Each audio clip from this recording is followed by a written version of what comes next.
ಒಂದು ಸಣ್ಣ ಹಳ್ಳಿಯಲ್ಲಿ ಒಬ್ಬ ಬ್ರಾಹ್ಮಣ, ಅವನ ಹೆಂಡತಿ ಮತ್ತು ಅವರ ಚಿಕ್ಕ ಮಗನಿದ್ದರು.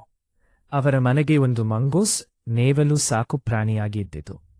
ಒಂದು ದಿನ ಬ್ರಾಹ್ಮಣನು ಕೆಲಸಕ್ಕೆ ಹೊರಟಿದ್ದಾಗ ಅವನ ಹೆಂಡತಿ ಮಗುವನ್ನು ಜೋಳಿಗೆಯಲ್ಲಿ ಮಲಗಿಸಿ ನೀರು ತರಲು ಹೊರಟಳು.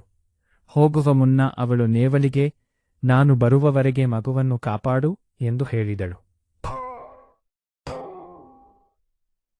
ನೇವಲು ಮಗುವನ್ನು ಕಾಪಾಡುತ್ತಿರಲು ಹಾವು ಮನೆಗೆ ನುಗ್ಗುತ್ತಿರುವುದನ್ನು ಕಂಡಿತು. ತಕ್ಷಣವೇ ಅದು ಹಾವಿನ ಮೇಲೆ ದಾಳಿ ಮಾಡಿ ಅದನ್ನು ಕೊಂದು ಹಾಕಿತು.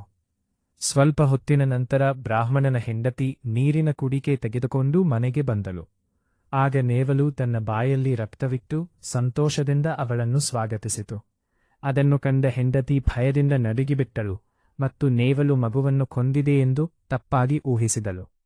ಕೋಪದಿಂದ ಅವಳು ನೀರಿನ ಕುಡಿಕೆಯನ್ನು ನೇವಲಿನ ಮೇಲೆ ಎಸೆದು ಕಂಬಿಯಿಂದ ಹೊಡೆದು ಅದನ್ನು ಕೊಂದಳು. ನಂತರ ಅವಳು ಒಳಗೆ ಹೋಗಿ ನೋಡಿದಾಗ ಮಗು ಜೋಳಿಗೆಯಲ್ಲಿ ಸುಖವಾಗಿ ಆಟವಾಡುತ್ತಿತ್ತು. ಅವಳು ತನ್ನ ತಪ್ಪನ್ನು ಅರಿತುಕೊಂಡು ಯೋಚನೆ ಮಾಡದೆ ಮಾಡಿದ ಕೆಲಸಕ್ಕಾಗಿ ತುಂಬಾ ಪಶ್ಚಾತ್ತಾಪಪಟ್ಟಳು.